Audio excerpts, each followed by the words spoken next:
Chapter 10, The Possessed Willow Tree. In the heart of the Oakridge town, a place known for its rustic charm and untouched landscapes, lay an ancient willow tree. Its long branches, draped with emerald leaves, gently swayed in the breeze, casting eerie shadows on the lapping waters of the nearby deep lake. This willow, however, harbored a dark secret, one that had left the village of Oakridge deeply afraid. Legend had it that the willow tree had been the focal point of a sinister ritual, performed by a coven of witches centuries ago. It was said that on a moonless night, under the watchful gaze of a black cat with eyes like the evil eye itself, the witches had gathered to create a cone of power, invoking malevolent forces.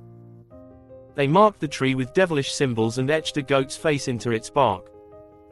The ceremony left the tree tainted, forever isolated from the rest of the forest.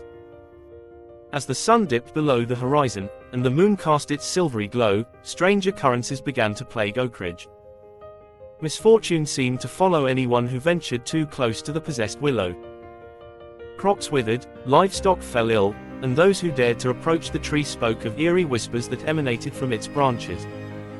The wind blowing in its branches like voices from the past.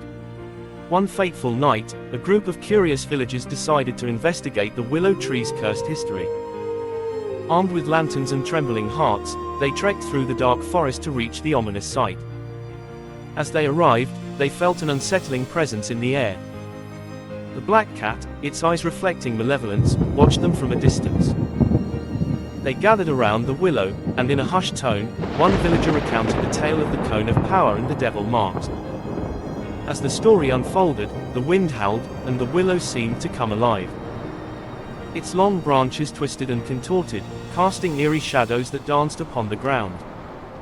It was as though the tree itself was reliving the horrors of that ancient ritual. In a moment of dread, the villagers realized that the only way to break the curse was through a sacrifice.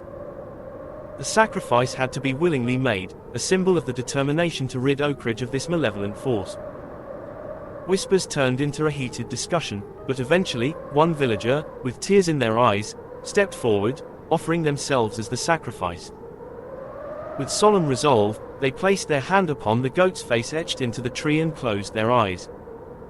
The air crackled with energy as the willow absorbed their sacrifice. The tree's branches began to tremble, and a blinding light enveloped it, dispelling the darkness that had shrouded it for centuries. As the light faded, the possessed willow had transformed. Its branches no longer seemed malevolent, but rather, they reached out like comforting arms. The waters of the deep lake glistened with newfound purity, and the evil eye that had plagued Oakridge for so long dissipated into the night. The curse was broken, and the village of Oakridge breathed a collective sigh of relief.